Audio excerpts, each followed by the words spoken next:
So, hi everyone, I'm Ben Kaplan, Director of Education at YIVO, and I'm really excited to be here today with Peter Hoffman. Peter is a chef and he's former owner of Savoy and Back 40, two beloved restaurants in New York City. Peter, how are you today? I'm great. It's a beautiful June day. In the midst of incredible turmoil, Yeah. but and so many things to think about. But the being alive is still pretty great. So, what are you cooking these days, Peter? Well, my the cuisine of the restaurant or the program of the restaurant in a certain way was always about cooking what's seasonal. Shopping from the green market and really putting that out to people of what it meant to live and cook and eat in the moment. And so I continue with that in my home life. And during the pandemic, it's been even more focused on that in a certain way. um, Asparagus is what's happening at the moment, and you know, letting certain vegetables truly be seasonal is kind of a wonderful thing. It's just like it comes and you eat it and you eat it hard, and then it goes away and it's gone. So that's one of the things that we're eating at the moment. The other is I'm sort of all the tender herbs, mint and dill and tarragon. They're all coming back into season, and so you can cook pasta or salads with this wonderful panoply of herbs, and they're just like vibrant, and life has returned to the earth, and that's a celebration. So I'd say those are the two things that are so prominent in my cooking of the last week or two. Now, Peter, we've done a lot of exploration of Jewish food over the past couple of months. I'm curious to hear, growing up, what your experiences were with Jewish food and what made you want to become a chef. Um, well, two very separate topics, right? But I was I was watching last night part of the first episode or class release in which I think it was all three of them, but definitely Ben and Dara talked about margarine in their homes. Oh, Jeffrey, yeah. Oh, Jeffrey, I'm sorry. Yeah. And oh yeah. um, and I've just been reviewing a piece that I'm writing for the book that I'm working on, which is a memoir, but it's sort of alternating chapters about ingredients. I'm talking about how I got turned on to butter by our black housekeeper, Mm. and because it was always margarine in the house. And I had thought, I was like, why the margarine? It's just like, was this coming off of the war? Because my parents were both, lived under a period of rationing, and that it was proclaimed as healthier until trans fatty acids came out. But it never, and neither of them grew up in kosher homes. Right. But I started to think like somehow it seeped in that that was the parve cooking fat, and to explore that. I mean, I really wanted to talk with Dara and about that further, because and I think that's probably what it's about. But um, but discovering butter um, came to me from our black housekeeper. And so in this moment of such awareness, of seeing the spotlight of the racial inequity in this Yeah. country in a way that we've never seen it in my lifetime, so widespread, so laid out flat, that it's there that you can start to look at who were we, who were the people that I was around, what are their cultures, what's their backgrounds, and how do we begin to look at some of that inequity. So Jewish food. I totally got off topic, but You're on. uh, you know, I don't. There are family recipes. I wouldn't say that. I think my grandparents. I mean, my mom was born in Germany. She left in 1934 because of Hitler, because of the oppression of Jews. So that's real. And there were family recipes, but what you guys have talked about in the classes a little bit, and also reflects a lot of my studies, both of Sephardic Jewish cuisine and other cuisines, is like people are cooking the food of their place, Hmm? right? I mean, it's just like now it's become fashion of saying, cooking local, but that's what if you were basically subsistence, that's what you had to do. You cooked with what was at hand and what you could grow, and with a little bit of extra money that you could buy things that came from outside your region. Right. So global trade that's been I mean, part of our existence, our cultural existence, trade for hundreds and hundreds of years, but it wasn't the norm. It was additive kinds of things. Um, so Jewish food is the food of the place, so that Gentiles and Jews in Poland, non-Jews and Jews in the Middle East, they're all eating the same things, basically. I mean, there are kashrut rules that might change some things, but borscht is not Jewish, right? Right. Borscht is Eastern European, and grows out of what could uh, uh, be produced in where people live. So in that way, these recipes are they cross religious barriers, and so there are opportunities for us to look at where we're connected to everybody. Anyway, what did I grow up with? My grandmother, my maternal grandmother, who came from Germany, uh, had a set of dishes that were important to her. Um, uh, the one that I, sort of still make and make every Rosh Hashanah was her murbatag, which is basically shortbread. I mean, a really rich dough with baked summer fruit on it, and she um, she would use whatever fruit was in season. She understood seasonality. Yeah. And so it wasn't like, oh, this is grandma's apple pie. Then she was buying crap apples at off season. She worked with what was best. And so sometimes it was, she would always talk to me as I became a cook.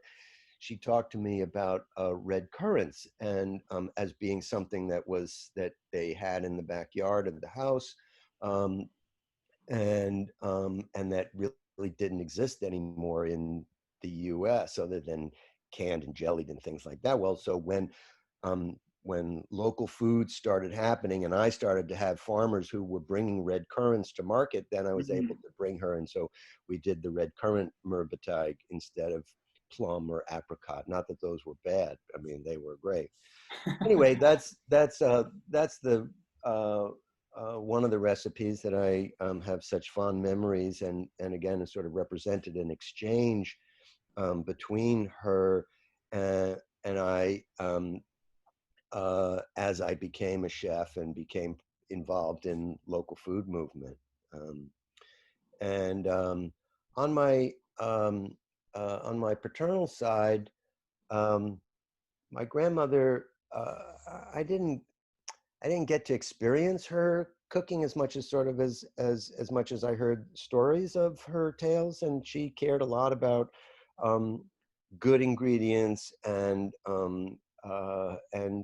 she made she didn't buy gefilte fish, she made gefilte fish. And so Right. that idea of um, you know, making food for yourself instead of becoming buying manufactured food was part of her life and part of our tradition. Um, So would you say that it seems like some of these experiences might have informed your approach to cooking with seasonality, with buying local, slowing down? um, Is that a fair to yeah, say? Or? well, you never know whether it really, whether that was uh, implicit or explicit. Sure. But then you realize it's like, wow, they actually really knew something. You look back on it, you say, "Grandma wasn't wrong." Right. So, not that I rejected their values or their lifestyle, but all of a sudden, I mean, like I said, that story about hearing my grandmother talk about the red currants and then bringing them to her because I had access to them sort of was a wonderful Hmm. tying the circle together. Um, but yeah, um, uh, and I think that they both, or both sets of families appreciated what the importance of what's good, that's uh, what's delicious. Right. And as so many families do, I mean, you want to sit down to the table and enjoy something. It's not just uh, the dreaded calories that have to be taken in so that we can survive. It's a place of joy. So Sure. sitting around the table was something too that was meaningful. Again, my maternal grandmother, one of the things that in terms of about seasonality, it's not exactly about food, but it's about the table, is that um, she was a modest um, gardener. Um, she did it. It was just part of who she was. It wasn't a huge part of her avocations, but there was always a seasonal um, uh, floral arrangement on the table that Hmm. came out of the garden, including in the wintertime. She would go out and clip a few sticks of euonymus and a branch and a bud of forsythia and kinds of things, so that um, the outside world came in to the Hmm. table. It wasn't just the man-made. It was about where are we in time and where are we on the planet. So that was inspirational too. So how do you then make that leap to professional chef? Yeah. These beautiful origins. Yeah, I mean, interesting. Uh, Good food. I mean, I think as a teenager, I was trying to figure out what am I gonna do with my life? How am I gonna um, uh, be active and creative and not sit behind a desk? And I played around with different.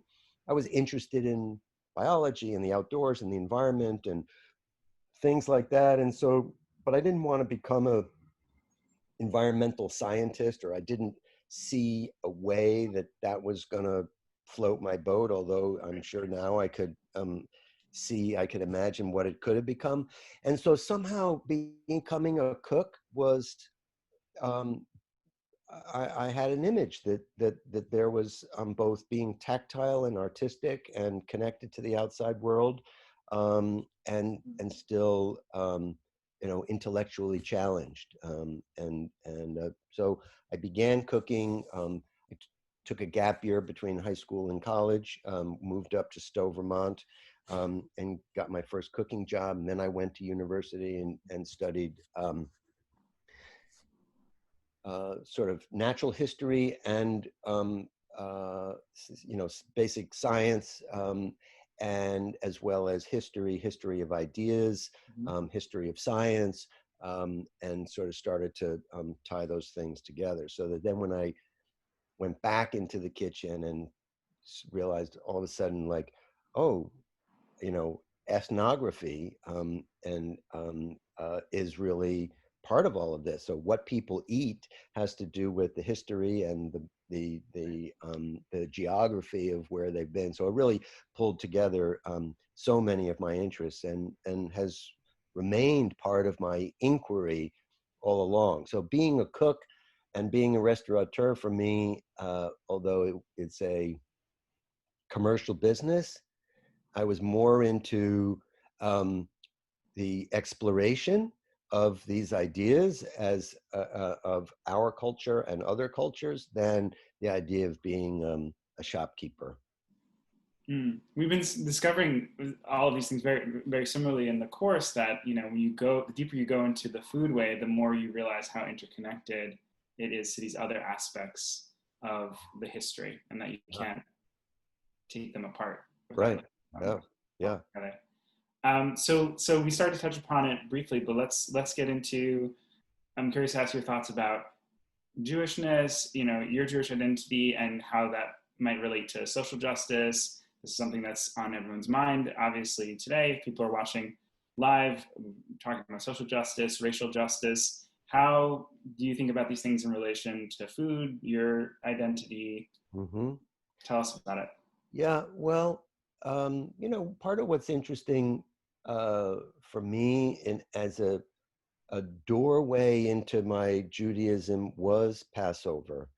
Mm-hmm. Passover as a holiday that was shining a light and always shines a light on oppression and pushing back against oppression and the importance of liberation of all peoples, and that no one's free until everyone is free. I mean, ideas that uh, we as a practicing group of people have been thinking about for a long time. And obviously, there's lots more work to do, but um, we can't not take the first step. We have, and that begins with a conversation, and stating certain sets of goals. And in the um, when we come together around the Passover table, we're talking about those goals. We're talking about those values of you know the- of freedom for all people. So this is a pretty incredible moment. Yeah. Uh, I grew up. I remember the the riots of '67, and uh, and everything, of course, going forward from there, and slowly as my consciousness has changed over time, um, did I come to see that this wasn't just um, their issue, that this was our issue, Right. and the ways that we're all hurt when not everyone is included Mm-hmm. at the table. So uh, you know, so this is a very, very powerful moment, and Jews have really a unique position, in that we're both, many of us have lived privileged lives.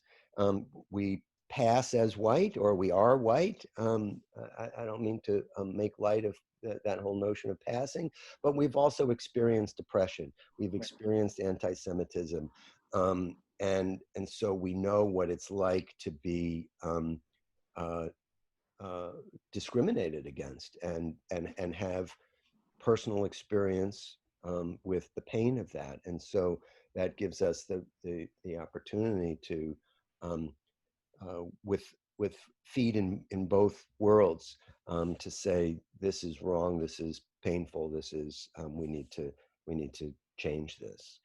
Um, so that's some of what I'm thinking about at the moment, about what we can be doing, and what our view is. Yeah. So, can you give us an example in terms of in your own explorations of Jewish food, how you've kind of explored different, either different Jewish cultures or found ways to bridge cultures Right. globally. Yeah. Great. So, what I, again, is sort of like a lot of this sort of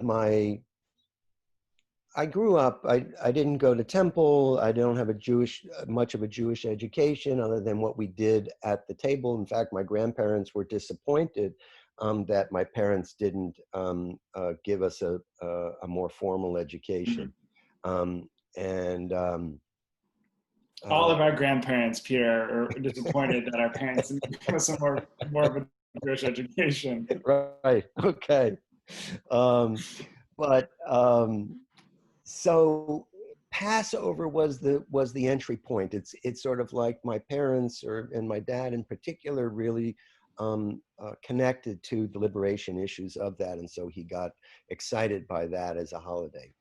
And so I then took that on in many ways in my exploration in the restaurant by deciding that I was going to start cooking Passover meals in the restaurant, but that because we were um, a Mediterranean-based restaurant, that was the cuisines that I was exploring. I was like, I'm not doing matzo balls, and I'm not doing matzo balls with foie gras stuffed inside them to be, edgy.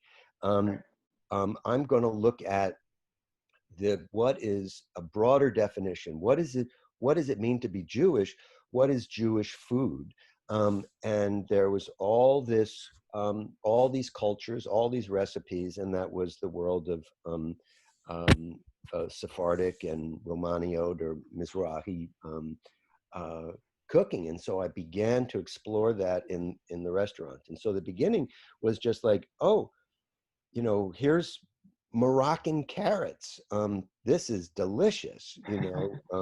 This isn't just cooked with sugar and tzimmus and overcooked and I don't want to eat it. It's something quite lively and vibrant, and there's lemon and cumin and all this stuff in it. Then what happened was, and I don't really remember the moment at which it happened, but somehow what was happening politically in this country or globally, I started to realize that we were beginning to demonize countries that actually had either still extant or former important Jewish populations. Mhm. I'm talking about Iraq, Syria, Iran, and so in those important years, and it all kind of the our incursions into the different countries of the Middle East kind of blend together a little bit for me. But in 2003 was that Iraq. It's just like we did the food of the Iraqi Jews, Mhm. and so we sat around the table, and at the restaurant it was communal seating. It wasn't one table, but it was 5 tables with 50, 55 people, and said, this is the food of maybe not my ancestors or your ancestors, but this is the food of Jewish people. This is the food that's being eaten today in Iraq. How could you want to drop a bomb on somebody whose grandmother made this recipe? Mhm. And as a way of beginning to humanize and depoliticize our geographies. That George Bush doesn't represent me.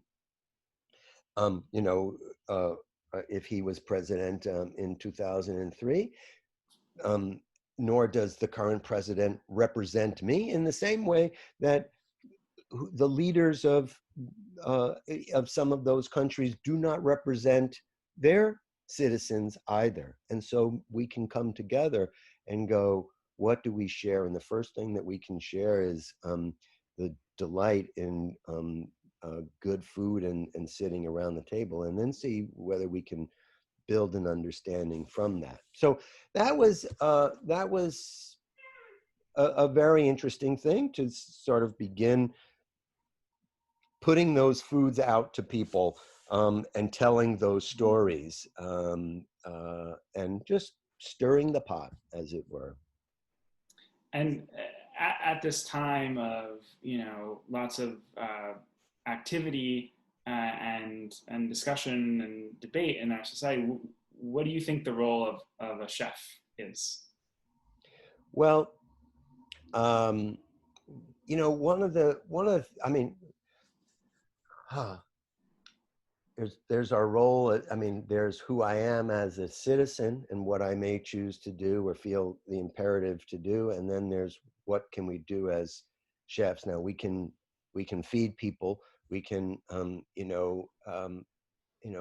I didn't feel during the pandemic, um, that I wanted to go to, that I felt safe being 64, um, to go to soup kitchens and produce food and things like that. But um, what we can, what is important for us to do is to say, we are feeding people for the work ahead, Mhm. and to do that joyfully. And as I always ended my Haggadahs, and I think it's in lots of Haggadahs, it's like we're about to eat, you know, let us have the give us give us the energy for the work ahead, Mhm. and we're about to drink. Let it give us joy for the work that lies ahead. And so there's the place where it's important to have a balance in life, that you can't just be